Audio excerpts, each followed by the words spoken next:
नमस्कार किसान भाइयों, आप सभी का स्वागत है आप सभी के अपने YouTube चैनल मंडी भाव अपडेट में। आज लहसुन भाव में पिछले 3-4 दिनों के मुकाबले गिरावट देखने को मिली।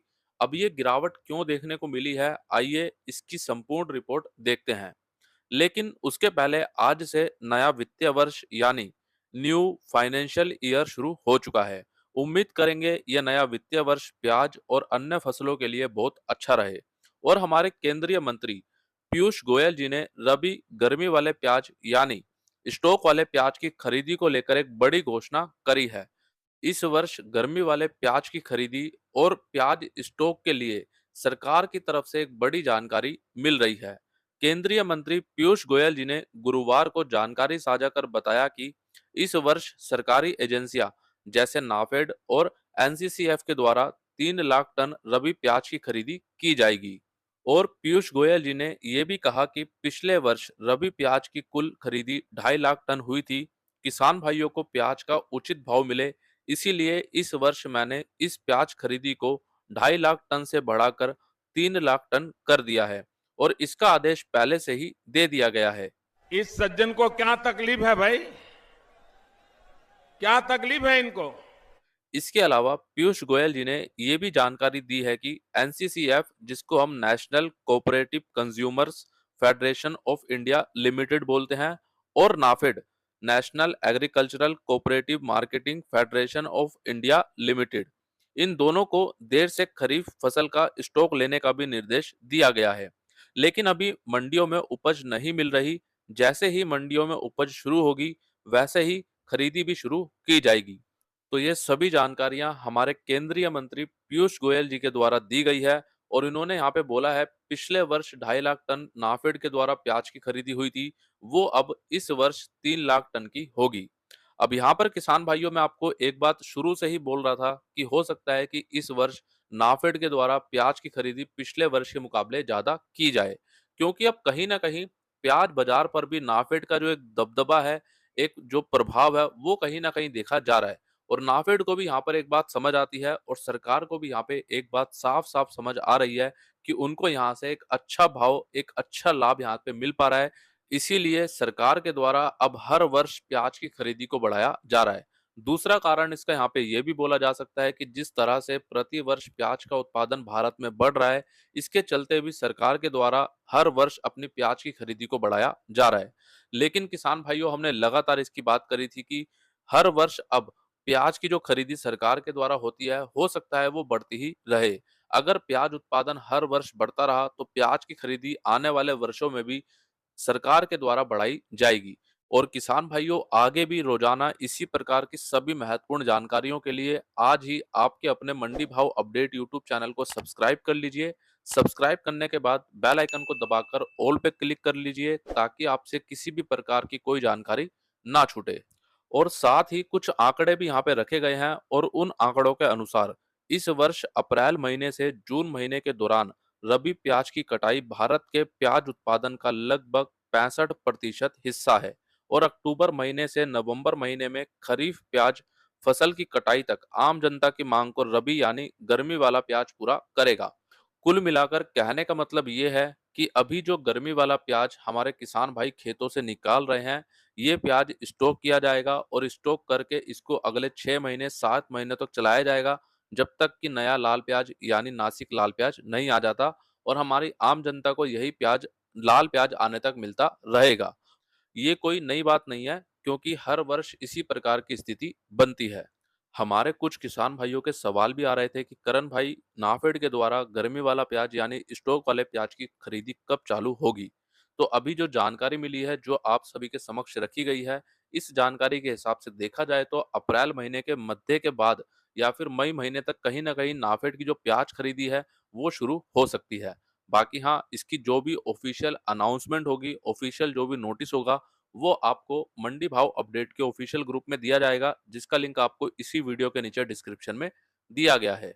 अब बात करें प्याज भाव में, मंदी का माहौल सा बन रहा है। कई मंडियों में प्याज की बिक्री काफी डाउन देखने को मिल रही है। बिक्री सेंटरों पर बिक्री इतनी अच्छी नहीं है। और जब बिक्री सेंटरों से मांग देखने को नहीं मिलेगी, तो पीछे जहाँ पर हमारे किसान भाई अपना प्याज लेकर जाते हैं, वहाँ पे भी डिमांड कम रहेगी और कहीं न कहीं उसका असर अभी देखने को मिल रहा है।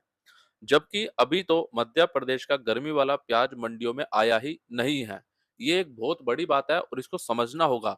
लेकिन मुझे ऐसा लगता है कि जब मध्य प्रदेश, महाराष्ट्र की मंडियों में गर्मी वाले प्याज की अच्छी आवकें शुरू होंगी, उस समय कहीं न कहीं अभी जो नासिक लाल प्याज का भाव देखने को मिल रहा है, इसके हिसाब से अच्छा भाव देखने को मिल सकता है। क्योंकि उस समय कहीं न कहीं जो प्याज का स्टॉक है वो शुरू हो जाएगा और जब प्याज का स्टॉक होता है तो उस समय भाव भी हमें थोड़ा बहुत अच्छा देखने को मिलता है। लेकिन ये सब कुछ निर्भर करेगा कि प्याज निर्यात हमारे देश से कितना दूसरे देशों में होता है, इसके अलावा प्याज माँग कितनी देखने को मिलती है। और जैसा कि आप सभी किसान भाई जानते हैं, महाराष्ट्र में हमारे किसान भाइयों को प्याज के लिए ₹350 की सब्सिडी दी जा रही है। लेकिन ये सब्सिडी देने से अभी महाराष्ट्र में प्याज भाव पर इसका क्या असर पड़ रहा है, वो जान लेते हैं। जो प्याज महाराष्ट्र से बैंगलोर, हैदराबाद और साउथ में जाना था, वो कहीं न कहीं अभी महाराष्ट्र की मंडियों में ही आ रहा है। क्योंकि महाराष्ट्र सरकार के द्वारा प्याज पर सब्सिडी देने की बात की गई है और इसीलिए हमारे अधिकतर किसान भाई अपने प्याज को महाराष्ट्र की मंडियों में ही बेच रहे हैं, ताकि उनको सब्सिडी मिल सके। क्योंकि महाराष्ट्र में भी कई किसान भाई ऐसे हैं, जो अपना प्याज महाराष्ट्र के बाहर दूसरे राज्यों में भेजते हैं। लेकिन अभी वो इसके चलते दूसरे राज्यों में प्याज को नहीं भेज रहे क्योंकि उनको इस पे सब्सिडी मिले। और इसी के चलते अभी देखा जाए तो महाराष्ट्र की मंडियों में भी प्याज आवकें कहीं न कहीं अच्छी देखने को मिल रही है, या यूँ कह सकते हैं कि ज़्यादा देखने को मिल रही है। और दूसरी तरफ मैं एक बात और यहाँ पे करना चाहूँगा कि हमारे बहुत से किसान भाइयों के पास एंड्रॉयड मोबाइल नहीं है, और जिनके पास एंड्रॉयड मोबाइल है भी तो वहाँ सिम का नेटवर्क अच्छा नहीं है। तो इसीलिए आज भी हमारे कई किसान भाइयों को बहुत सी समस्याएं हो रही हैं, जिसके कारण हमारे कई किसान भाई योजनाओं से वंचित रह जाते हैं। अभी देखा जाए तो जिस तरह से महाराष्ट्र में हमारे किसान भाइयों को प्याज पर सब्सिडी दी जा रही है, वो भी सब ऑनलाइन तरीके से किया जाना है। अगर हमारे किसान भाइयों के पास मोबाइल नहीं होगा, या फिर उनके पास मोबाइल है तो सिम में नेटवर्क नहीं होगा, अच्छा नेट नहीं चलेगा, तो उसके चलते भी हमारे किसान भाई कहीं ना कहीं आवेदन नहीं कर पाते हैं, और जिसके चलते आज भी हमारे कई किसान भाई कई योजनाओं से वंचित रह रहे हैं। तो इसीलिए सरकार को इस ओर भी काफ़ी ज़्यादा ध्यान देना होगा कि अभी जो योजनाएँ हमारे किसान भाइयों के लिए निकाली जा रही हैं, क्या उसका पूरा लाभ हमारे किसान भाइयों को मिल रहा है या नहीं? अब आप सभी किसान भाइयों के लिए महत्वपूर्ण सूचना, कल 2 अप्रैल 2023 रविवार और 3 अप्रैल 2023 सोमवार, इन 2 दिनों के लिए इंदौर मंडी का पूर्ण रूप से अवकाश रहेगा। यानी अगले 2 दिनों के लिए इंदौर मंडी पूरी तरह से बंद रहेगी। और वहीं 3 अप्रैल 2023 तक शाजापुर मंडी का भी पूर्ण रूप से अवकाश है। यानी शाजापुर मंडी पिछले कुछ दिनों से बंद है, जो कि 3 अप्रैल 2023 तक बंद रहेगी। तो इस सूचना को हमारे सभी किसान भाइयों तक जरूर पहुंचाएं, ताकि वो असुविधा से बचें। अब बात कर लेते हैं कि फिर से नाफेड के द्वारा नासिक लाल प्याज की खरीदी को लेकर नए आंकड़े जारी किए गए हैं। नाफेड के द्वारा अब तक महाराष्ट्र और गुजरात में कुल मिलाकर 4,401 किसान भाइयों से लाल प्याज की खरीदी की जा चुकी है। महाराष्ट्र में नाफेड के द्वारा अभी तक लगभग 16,311 मैट्रिक टन लाल प्याज की खरीदी लगभग 1563 लाख रुपए में की गई है। और वहीं गुजरात में नाफेड के द्वारा लगभग 1144 मैट्रिक टन लाल प्याज की खरीदी लगभग 93 लाख रुपए में की जा चुकी है। कुल मिलाकर अब तक महाराष्ट्र और गुजरात से नाफेड के द्वारा 17,456 मैट्रिक टन लाल प्याज की खरीदी 1657 लाख रुपए में की गई है। वहीं बात करें आज बेंगलोर मंडी में नए प्याज की आवक रही लगभग 255 ट्रक की, जिसमें कल के मुकाबले आज बढ़ोतरी देखी गई है। आज बेंगलोर मंडी में कर्नाटक का नया प्याज 500 रुपए से 1300 रुपए तक और महाराष्ट्र का नया प्याज 400 रुपए से 1200 रुपए तक बिका। कल के मुकाबले आज बेंगलोर मंडी में आवकें तो बढ़ी, लेकिन भाव अभी यहाँ पे सामान्य बने हुए हैं। तो चलिए अब देख लेते हैं आज की इंदौर मंडी की पूरी रिपोर्ट, और सबसे पहले बात कर लेते हैं नए देसी लहसुन की। नया देसी लहसुन एक्स्ट्रा सुपर माल 4800 रुपए से 5300 रुपए, सुपर लहसुन 4200 रुपए से 4700 रुपए, एवरेज लहसुन 3500 रुपए से 4200 रुपए, मीडियम लहसुन 2000 रुपए से 3000 रुपए और बारीक लहसुन 800 रुपए से 1500 रुपए तक बिका। कल के मुकाबले आज नए देसी लहसुन भाव में मंदी रही और लगभग 400 रुपए से 500 रुपए तक की एक बड़ी मंदी देखने को मिली है। वहीं बात करें नए ऊटी लहसुन की, तो नया ऊटी लहसुन आज इंदौर मंडी में 6500 रुपए तक बिका। इसमें भी कल के मुकाबले आज मंदी देखने को मिली और लगभग 200 रुपए से 300 रुपए तक की मंदी इसमें भी देखने को मिली है। आज नए देसी और नए ऊटी लहसुन की कुल मिलाकर आवक रही लगभग 50,000 कट्टों की, जो कि कल के मुकाबले बढ़ चुकी हैं। और देखा जाए तो ये पूरा ही सप्ताह लहसुन भाव के लिए काफी अच्छा था, लेकिन एक ही दिन में जैसे आवकें बढ़ी, एकदम से 400-500 रुपए की गिरावट देखने को मिली। और यही एक सबसे बड़ा कारण अभी यहाँ पे देखा जा रहा है। आप सभी किसान भाइयों को याद होगा, पिछले 3-4 दिनों से हम लगातार बात कर रहे हैं, अगर लहसुन की आवकें बढ़ी तो भाव में गिरावट आ सकती है, और कहीं न कहीं वही स्थिति आज यहाँ पे बनी। तो इसीलिए किसान भाइयों, आप भी अपने लहसुन को थोड़ा-थोड़ा करके बेचें।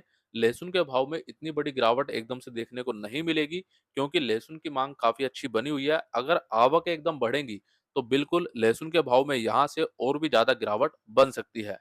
अब बात करें नए प्याज की, तो नया सुपर प्याज 800 रुपए से 1000 रुपए, एवरेज प्याज 600 रुपए से 800 रुपए, गोल्टा गोल्टी प्याज 300 रुपए से 600 रुपए और छाटन प्याज 100 रुपए से 300 रुपए तक बिका।